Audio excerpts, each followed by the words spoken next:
And welcome to episode 39 of this Toronto Maple Leafs NHL 22 playthrough. And here we are. We're playing the Edmonton Oilers. Austin Matthews versus Connor McDavid. Does it get any better than this? I don't think so. And we're coming off of a horrible loss in the last game when we blew a 4-1 lead in the third period, nonetheless, to lose 5-4. Not in overtime, not in a shootout, but in regulation. So that was really sad and really quite pathetic. So, trying to rebound here. Scotiabank Arena, Toronto, Ontario. Edmonton, 22-10-5. Toronto, 21-14-3.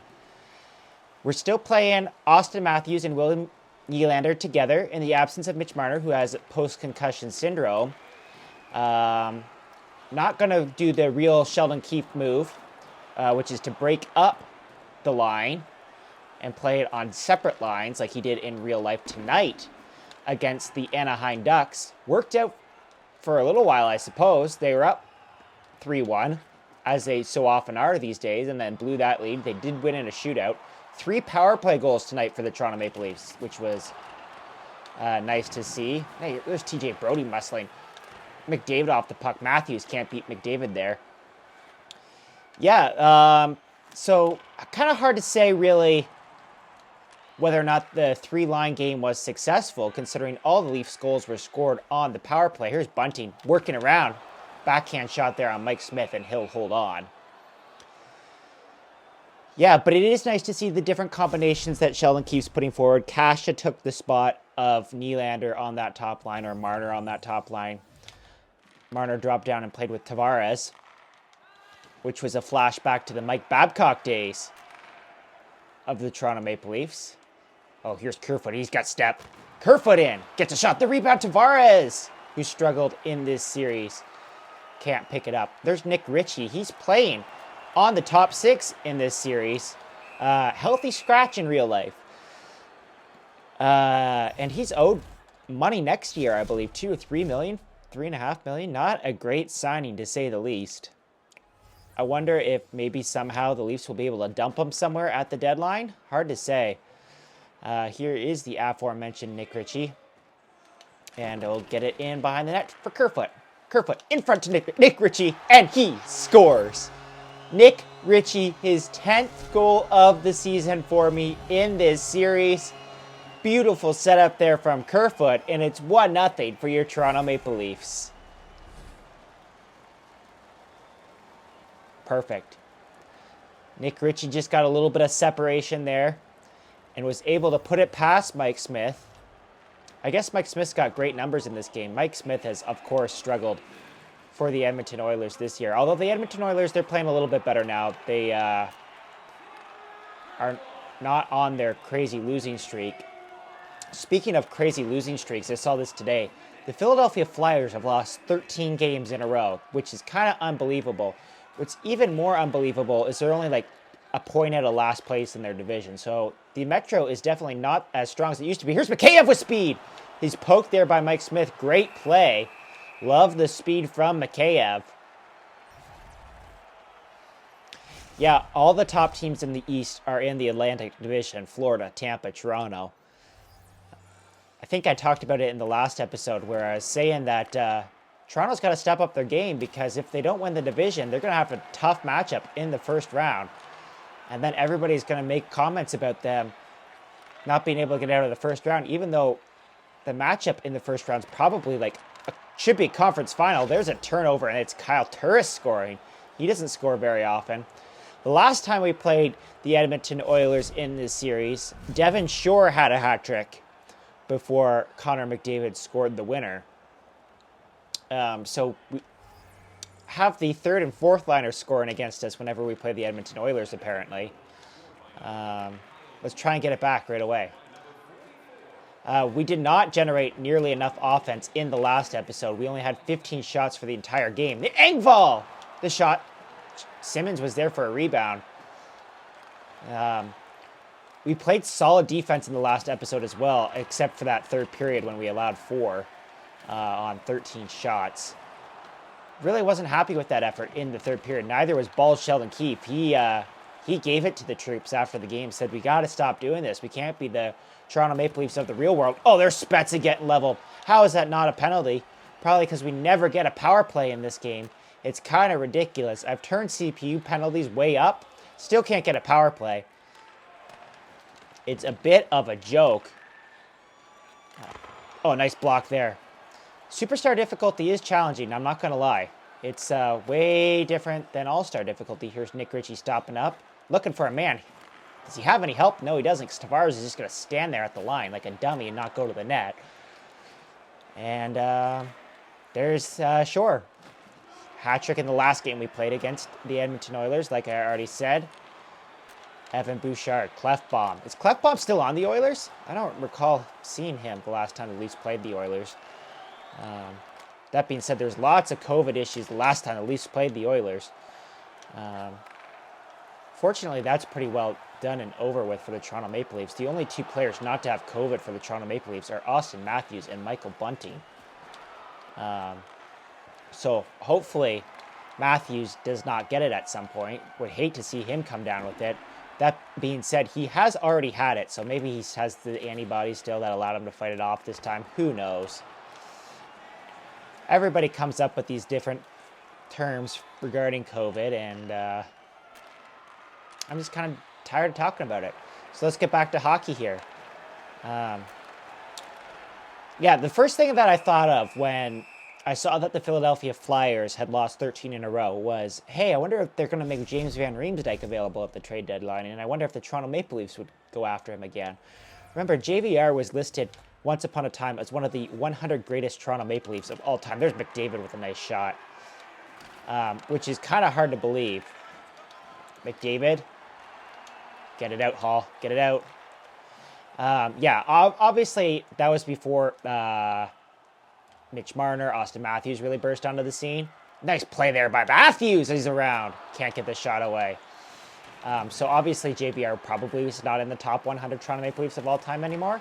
But he was on a list at one point for the... there's a bad line change there. Mikheyev can't get to the puck. Yeah, that hard to believe that was a long time ago. That was probably like 5 or 6 years ago was the Leafs' 100-year anniversary. Which means that we're getting even closer to the 100th anniversary of the actual Maple Leafs name. Because remember, the Toronto Maple Leafs started off as the St. Pats before changing their name to the Toronto Maple Leafs after the war. World War I, that is. That's the end of the period. 1-1. There's Spezza getting absolutely leveled. Kind of reminds me of the collision that Aaron Dell and Drake Batherson had last night. Dell was suspended 3 games for that today. Should have been more, in my opinion. Drake Batherson suffered an injury on the play. So remember, earlier this year, Spezza got suspended for like 6 games for being a first-time offender. And Spezza didn't even have old video of him being a repeat offender, but Aaron Dell has a history of being physical as a goaltender, which is just something you don't see very often. So I think that the NHL should have looked at that a little bit more carefully. You don't want to establish this precedent where, nice stop there by Soup, where goaltenders can all of a sudden take out players because you can't run the goaltender. And players will feel like they can do that. Surprised that the Senators didn't take a run at Dell last night, honestly. But they're in the same division, so I imagine that they probably have a couple games left against each other. Nice shot there by Austin Matthews and a huge glove save from Mike Smith. So we'll have to watch that out going forward. I know that Toronto Maple Leafs have at least one more against the Sabres. I think 2. Maybe even 3, to be honest with you. They have the Heritage Classic, which may or may not be played outdoors. Here's Hall walking in. He had a chance like that in tonight's game against the Ducks and was not able to convert. Uh-oh. Oh, I don't know if that was Soupy with the stick there. Or if it was Justin Hall, move that puck, Soup. But regardless, it was a good play. Nick Ritchie's just getting the puck out. He's leveled again. Edmonton's bringing the physical play, and now Nuge is in. Oh, huge stop there from Soup. Nuge burst in with a burst of speed. Can you say that? A burst in with a burst of speed? Used the same word twice. Nice shot there from Tavares just to get it on Smith so he can fuel the puck. Yeah. Don't remember what I was talking about before that awful turnover there from the Nuge. Team Canada also announced their Olympic hockey team for the 2022 Beijing Olympics, which is going down in a week or so. They start. Josh Hosang is on it. Toronto Marley. Josh Hosang. If he has a big tournament in China, he's definitely going to get a shot with an NHL team at some point. Again, Leafs are kind of trying to turn his career around after he basically got run out of the island there, the New York Islanders, because of his personality, poor judgment. I'm not really quite sure what Hosang's issue was, but it seems as though he's finally gotten it now, which is a good sign for him because he is a very talented hockey player. Don't know if he's going to get a shot with the Toronto Maple Leafs, though. I think that the Leafs may deal him because they have a lot of forward depth, and the Leafs need a defenseman badly. And you would know that if you've watched the last few Toronto Maple Leafs games with them blowing leads like crazy. It seems to be a recurring theme that the Toronto Maple Leafs need a defenseman. There is a terrible giveaway from the computer. You don't see that very often. And Turris is going to bring the puck in, battling Sandin. Get down there, Simmons. Oh, man, I did not like that. And that's a bad turnover, too. He had an easy pass right there to Engvall, and I blew it. Uh-oh. Okay, nice play, Tavares. Take it back. Take it back. We got time. We got time. Break it out. Nope. Really struggling to get it through the neutral zone in this one. Edmonton's doing a good job clogging it up. And there's a delayed penalty. Don't like this call. It's a tripping penalty on Rasmus Sandin. Our penalty kill operating at 68%. Not great. That probably ranks us dead last in the league. Our power play is at like 44%, but we never get a power play opportunity. Great save there by Soup. And Morgan Riley tries to get it out, but banks it off of Kasha. Don't know what happened there. That was a little bit of a weird play. Just keep it tight here. Right there, it's Jake Muzzin. Clear it out. Obviously, the Leafs need Jake Muzzin back in their lineup. Oh, here's going to be a chance for Kampf to race onto the puck. Screwed that up mightily. Nice block there from Jake Muzzin again. Kasha get there. Muzzin to Riley. And we're out. Morgan Riley leading the rush on the PK. Just blast it on. Nope. It's going to kill off some more valuable time. It's like, where's my defenseman there? I was super worried. Like, I did not know what was going on. Nice clear. Minute gone in the Edmonton power play. They haven't had very many chances so far, but I don't want to jinx it. Here comes Nuge. Justin Hall leveled. You've got to be kidding me. Oh, man. Justin Hall was leveled there. Not sure by who. Nuge takes advantage. And the Edmonton Oilers have a lead. Let's go into the instant replay system here, because I want to see what happened. So here's Nuge coming in with the puck. I go for the poke check there with Dermott. Miss it, but it's going to go straight to Justin Hall here. And it's Mcdavid. Boom! Taking the man right out of the play. And Nuge...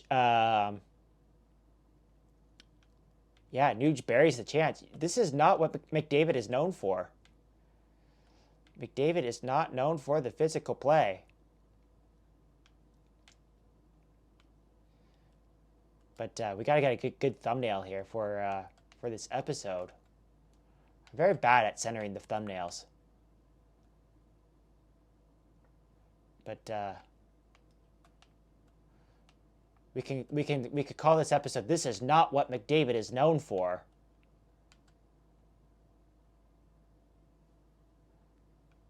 Just got to get it centered up nice here. There we go. Much better. Raise it up. Let's go. Let's go. There we go. Nice thumbnail. Maybe. Maybe not. We'll see. McDavid. All right. Back to business here. We only have 9 shots, which means we only have 4 this period. And we got to get another goal here because we don't want to lose 3 in a row. Because we got embarrassed against the Ottawa Senators 2 episodes ago, and then we blew the big lead in the last episode. So let's get back to work here. It's Tavares. I don't know how I lost that puck there with 3 guys on it. Kerfoot, get it off of Nurse. Somebody attack. I hate how in this game they just sit back and don't do anything. And here's Draisaitl coming in with McDavid. You see how both of those guys went to the net? How come my guys can't go to the net? It's a bit of a joke in my opinion. All right. Austin Matthews, William Nylander. We got to get things set up here. We got to get it going. Nobody helps me out to try and win the faceoff. Thank God Morgan Rielly's going to get this puck out of the zone. Or is he? It's a turnover there because it goes off a skate. Finally, we got William Nylander coming in with speed. And we're just going to chip it in. Bunting, get on that. No, Cece's going to get it first and move that puck. Nobody is forechecking, and it's starting to drive me a little crazy. We're the last ones on every puck right now. This is what happens in this game when you start losing. Another delayed penalty for the Toronto Maple Leafs. You've got to be kidding me here. What's the penalty for now? The crowd is booing. They're calling interference on TJ Brody. Let's see this interference call. They're not going to show me because, of course, they're not. I disagree. That's my official stance on it. But we got William Nylander out. He's been our best penalty killer all year. And he wins that faceoff. And Dermott can't get it out. Leveled by Puljujärvi. Edmonton's bringing that physical play. Move your feet. Move your feet. Okay. There's a shot that goes off of Smith and up and out of play. Man, I want a power play for once. That's all I want. That's all I'm asking for. Is it too much to ask for? Apparently. Also, a face-off one would be nice. In real life, Kampf is fantastic in the face-off dot. I think he's got to be at like 30% in this series. I haven't checked the stats, but he's not been good. Here's Kasha, and he's just going to get this puck out. Oh, he's got it spaced now, so he's going to move it. Not moving it the way I want to, though. McDavid's back in with Nurse. And Edmonton's 2 for 2 on the power play. So that power play that was clicking at, what, 68%, it's going to go down even more. Sorry, penalty kill. I don't know. Oh, what a play by Nylander. Walk with it. Leafs love doing this play in real life. Going back to the point, Matthews was looking for the rebound there, and it skirted past him. There's Zach Hyman. His pocket's picked. Bunting. Finally, some guys trying to do some work here. We're in the last minute of play here, and now Hyman's in. He had a step on Justin Hall there. And he got a chance trying to score on his former team. Let's go, Matthews. Blast it? No. Cannot get the shot before the end of the period. Edmonton's leading 3-1. Headed to the third period. Got 5 shots again that period. I feel like I've gotten 5 shots in the last like 5 or 6 straight periods. Not good. We need to have a big period here. And it starts with a great face-off win there from Austin Matthews and Morgan Rielly. Straight up the middle. Morgan Rielly to Bunting. He fires it wide. Bunting again. Chance. And whoever that defender is going to put it right into the pads of Mike Smith, and he's going to hold on and cover up. Might have to go into edit lines and stack the top line here. Like, I'm not feeling confident right now about this game. But one goal changes everything. And you know what would be great? A power play. Mcdavid tries to make a move there. Does not work. Austin Matthews is very offside there. And William Nylander does not notice. Still trying to get used to Superstar difficulty, apparently. I thought that it was going to be a walk in the park when I won my first game on Superstar difficulty. But it has not been easy ever since. Come on. Bunting. Love the work Bunting's done in this episode. And he's going to come in looking for more. Bunting. Double team there. Again, no help. Somebody's yelling for a changed line. And I'm just like, are these guys even tired? Because they've just been standing around all episode. There's a big hit. Turnover. Draisaitl. Oh, what a save by Soup. Remember that if we can come back. Here comes William Nylander with Morgan Riley going in the net. Nylander can't get this shot away. He's bumped. And here comes Draisaitl. With Puljujärvi, he's in. He makes a move and he scores.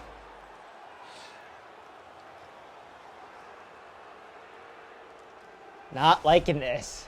Not liking this effort. Puljujärvi's 12th of the season.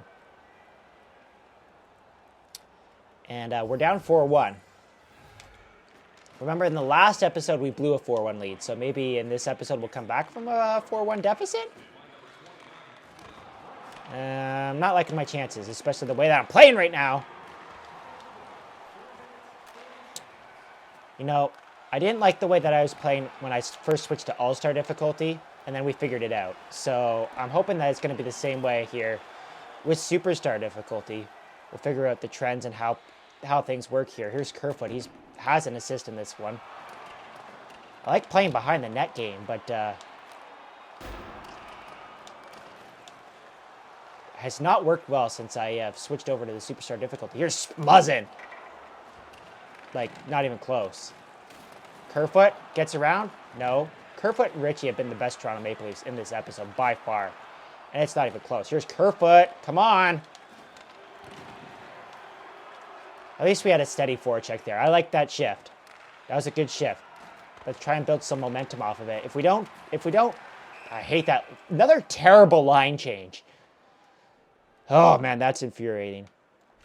If we don't come back in this game, which it doesn't look like we're going to, at least let's get 1 or 2 so we have a little bit of momentum, a little bit of positivity on our side here. There's too early on the faceoff again. Did not get waived because EA Sports doesn't know how to program that into their game. And here's Evan Bouchard straight up the middle. He scores.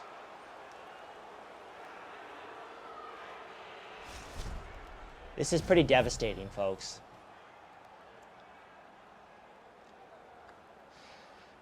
This game drives me up the wall sometimes. It really does. All right, let's try and get something back here. Pucks to the net. Sandin, shot that's turned away.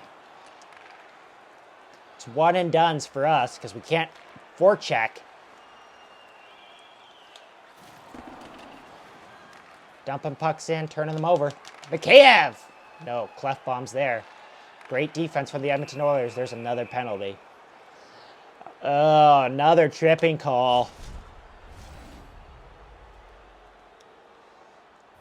EA Sports still hasn't fixed that graphic either. I'm just going to rip on EA Sports for the rest of this episode because, good God. You know, I used to play games on EA Sports where it was like, I would get 40 shots and the opponents would get like 5 and I'd still lose because I'd allow 3 goals on 5 shots. At least the game's not like that anymore. At least, you know, I feel like I'm actually getting defeated legitimately, as frustrating as that is. I'm not playing solid defense right now. Like, there's a perfect example of it. William Nylander just getting walked. Mcdavid gets a little push there from Puljujärvi. He's like, come on, we want you to score. We want you to get your shorthanded chance. Still can't come up with anything, though. And here's Zach Hyman. Love Zach Hyman. One of my favorite Toronto Maple Leafs of all time. Like, Hall just gets hooked and held onto there and turns over the puck, and that's not a call? You've got to be kidding me. You've got to be kidding me. At this point, I'm just going to take it as a win if we can kill off this penalty. That's how terrible I've been in this game. EA Sports is dropping the women's rosters tomorrow for the Olympics. So let me know in comments if you would like to see a women's playthrough series. I'm thinking about doing that because the World Junior Series did very well. So I will probably do that when that comes out tomorrow. So look for that. I say let me know in comments, but at the same time, I'm still going to do it. So whether you like it or not, it's happening. So look for that. That's going to be the newest series on this channel. Hey, we finally killed off a power play. That's great news. How long is it going to last for? Like, I don't know. That's basically like a power play goal. It's Draisaitl. I mean, we kept Draisaitl and Mcdavid off the score sheet up until that point. So that's, like, let's take that as a win, too. It's 6-1, by the way, right now. Which it means we've allowed 11 goals in our last 2 games. Which is not great. Morgan Rielly straight up the middle. Morgan Rielly! Not even close. We're just not... Come on, where's the penalty there? Kerfoot taken down behind the net. No call. Kerfoot and Ritchie, the 2 best Leafs. Shot there for Kerfoot. Look at him like collect his own rebound there while Ritchie and Tavares stand back and like have a team meeting. It's in the middle of the ice there. I've always said that there's a difficulty in the way that the computers play versus the way your computers play, and I just don't understand why. All right, enough complaining. Let's get a goal here. Nick Ritchie in. Nick Ritchie. His second goal of the game. Not that it means much. I mean, it was pretty nifty. I said let's get 1, so I feel a little bit better heading into the next episode, and I don't feel any better right now. Watch me come up and clap it with Spezza here and score.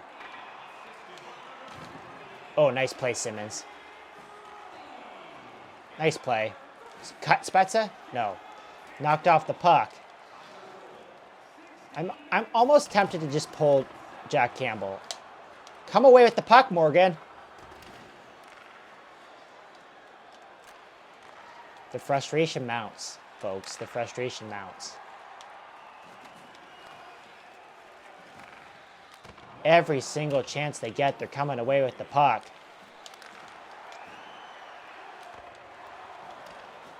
Mercifully, just end this game. We're in the last minute. Hard to believe we had a lead at one point in this game. Bunting with Matthews to the net. Nice save by Smith. Bunting. Jam play. Bunting scores. Brutal turnover there from Mike Smith. It's a 6-3 game. We're going to celebrate like that's the goal to give us the lead. I think the players forgot there that we're down by 3 with 30 seconds left.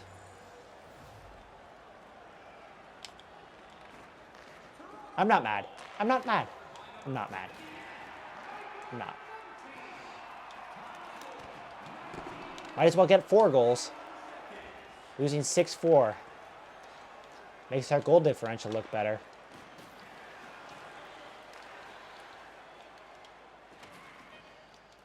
What's sad about this is that I think all these losses have been on home ice. And we were playing so well on home ice, too. Take the shot, somebody says from the crowd. I do take the shot. It's a backhand shot. It's turned aside by Mike Smith. You know, the Edmonton Oilers in this game are a good team. And that's pretty much all I have to say about that. In real life, not so much. This one's frustrating. This one hurts. The last one hurt, but like this one is just like the icing on top of the cake. And we're in trouble. Because just like in real life, this division is incredibly tough in this simulation. And the Montreal Canadiens are first place in that division, the Atlantic Division, in this simulation, if you can believe it or not. And they're our next opponent. And that's going to be episode number 40. So if you like this video, hit the like button, subscribe if you really like it, and I'll see you guys in that episode number 40.